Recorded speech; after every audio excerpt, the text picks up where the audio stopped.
Oi, gente, aqui é a Bianca, redatora do Fala Galera, e hoje eu vim aqui trazer meus comentários sobre um dos filmes mais aguardados do ano, que é Oppenheimer, dirigido pelo Christopher Nolan e estrelado pelo Cillian Murphy. E para quem não sabe, né, o Oppenheimer foi um dos maiores físicos do século XX e também ficou conhecido como pai da bomba atômica, né? E ele é um personagem meio polêmico assim na história, porque a bomba atômica em si é uma questão polêmica, tem questões morais bem fortes envolvidas em relação a isso, que são explorados no filme, é um dos pontos principais, assim, mas que eu senti que esse filme, na verdade, ele é um grande estudo de personagem sobre o Oppenheimer, sabe? Eu acho que o Nolan se baseou numa biografia do Oppenheimer, que é o livro Oppenheimer, O Triunfo e a Tragédia do Prometeu Americano, que foi lançado em 2005. E por mais que não seja uma autobiografia, assim, você sente que ele quer mostrar qual é a narrativa do Oppenheimer, sabe? Então, por mais que tenha diversos outros personagens e um elenco bem estrelado, né? Tem o Robert Downey Jr., a Florence Pugh, Emily Blunt, Matt Damon. Isso para falar, assim, dos mais relevantes, mas o elenco é gigante. Mas você sente que, por mais que eles sejam importantes, assim, pra história, quem realmente é o foco principal todo o tempo é o Oppenheimer, que é interpretado pelo Cillian Murphy, né? E que tá, assim, perfeito no papel. Não consigo ver outra pessoa fazendo esse personagem. E por falar em Oscar, né, a gente já pode esperar esse filme em várias outras categorias, principalmente nas categorias técnicas, né, que a gente sabe que essa especialidade do Christopher Nolan é algo que ele sempre traz com a equipe dele em todos os seus filmes. E nesse daqui, realmente é extraordinário, sabe? Se você puder ver o filme no cinema, numa sala IMAX, que o filme foi literalmente feito para ser visto nesse tipo de sala, sabe? É a melhor experiência que você poderia ter, sabe? Eu até acho que você vendo em casa, você não vai conseguir ter um décimo da experiência que é realmente ver no cinema. Esse filme realmente tem um impacto totalmente diferente, principalmente pela parte sonora, sabe? Tem certas explosões, certas partes que a trilha sonora tá tão alta, tá te envolvendo tanto que você realmente se sente muito imersivo ali dentro da tela, dentro do filme. Então, realmente fez toda a diferença assistir numa sala IMAX, pelo menos na minha visão.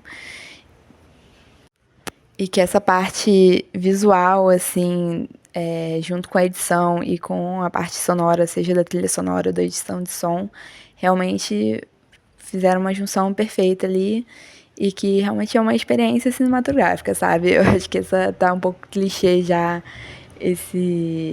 essa expressão, mas realmente eu acho que os filmes do Christopher Nolan são isso, sabe? Só que esse, além da parte técnica, ele conseguiu trazer um roteiro muito bom também, porque acaba indo e voltando no tempo algumas vezes, e também tem essa questão de que algumas cenas são em preto e branco, outras são, a maioria, né, na verdade, é colorida, e depois você entende mais no final do filme porque que é assim, né, a questão que eu já falei no início da narrativa, né, que fica preto e branco quando muda a narrativa em relação ao Oppenheimer. Mas eu acho que poderia ter sido um pouco mais cronológico esse início pra gente poder entender melhor, assim, o filme, não demorar tanto a entrar nele. Mas depois que entra também fica ótimo. Só que o problema pra mim, assim, é que o terceiro ato, ele acabou decaindo um pouco em relação ao resto. Porque, como eu já falei, é um filme longo, né, de 3 horas. E o ápice dele, o clímax, acontece ali mais ou menos no final do segundo ato. E o terceiro ato acaba sendo mais as consequências, né, de tudo que aconteceu ali após a explosão da bomba e como isso afetou o Oppenheimer. E até em questões governamentais para ele lá, dele passar de ser visto de um herói nacional para um possível espião, né? Eu não quero dar muitos detalhes aqui da história, mas e aí o Nolan, como sempre sendo Nolan, ele acaba botando algumas reviravoltas ali pro final, que tava até um pouco meio óbvio, assim, já pro meio do final do filme, mas que ele quis deixar isso mais pro final. E que eu acho que dava pra, assim, ter dado uma resumida, sabe? Não precisava de tanto. Então, até porque essa parte que é mais... Até porque essa parte que é mais relacionada ao personagem do Robert Downey Jr., né? Ela já tá lá desde o início. Então, algumas coisas acabaram, pra mim, ficando meio repetitivas, assim, no final. E não acabou tão grandioso, assim, como poderia ter acabado, na minha opinião. Mas, tirando isso, é um filme, assim, realmente bem impactante, ainda mais de ser visto no cinema, né? Como eu comentei. E eu acho que essa foi uma decisão interessante, sabe? De manter essa ambiguidade do sentimento de vitória por ter ganhado a Segunda Guerra, os Estados Unidos, né, no caso, mas também ver como Oppenheimer e diversos outros cientistas ficaram totalmente atormentados, né, pelo que a bomba causou e o que eles mesmos criaram, e vendo que dar esse poder nas mãos do governo talvez não tenha sido a melhor opção, né?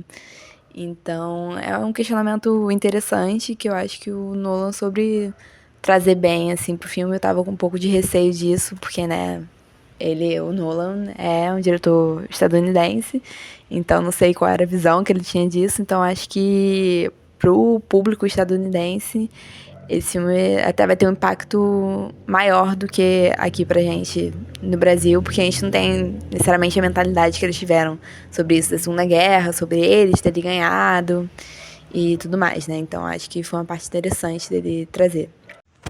Por mais que seja um roteiro, né, que é daquelas coisas mais de biográfico, histórico, que nem sempre agrada todo mundo, que é um filme de 3 horas, né, ele consegue tratar de temas muito relevantes, assim, temas filosóficos, morais, que realmente fazem a gente questionar, né, e principalmente pelo período histórico que ele se passa, né? Que é no período da Segunda Guerra Mundial e depois vai para o período da Guerra Fria, né? Que... E de toda a parte política que isso traz, não só pro personagem, né? Que ele tem essa questão política forte nele também, mas para os Estados Unidos no geral, né? Por que os Estados Unidos quis lançar a bomba atômica? Foi realmente pelo bem, para terminar a guerra? Ou foi só para ter mais poder cada vez mais e querer botar medo nos outros países e a partir desse medo poder controlar as coisas, né? E assim, a gente sabe que, na verdade, é mais a segunda opção do que a primeira. E o filme, ele discute isso, mas também deixa certas coisas do governo americano bem claras, assim. Então, eu achei importante esse posicionamento também do Christopher Nolan. Apesar do personagem do Oppenheimer, ele não ser colocado como personagem assim, ele é bonzinho. E por mais que pra mim não seja a maior obra-prima, assim, do Christopher Nolan, eu acho que é o melhor filme dele nesses últimos anos, assim, desses últimos 3 filmes dele. E é um filme, assim, que realmente ele pode ser lembrado por esse filme, sabe? Então, acho que pra carreira do Nolan foi um filme que acrescentou bastante e pra carreira do Cillian Murphy também. Além dos outros atores que eu citei aqui, que por mais que não tenham, assim, grandes cenas, eles são importantes pra narrativa e também todos os outros atores estão ótimos. Então, acho que nessas categorias de atuação coadjuvante aí também no Oscar, deve vir um ou outro aí do Oppenheimer. E é isso, galera. Espero que vocês tenham gostado, que vocês assistam o filme também no cinema e que gostem dele. E deixem aí nos comentários o que vocês acharam. Até a próxima. Beijos.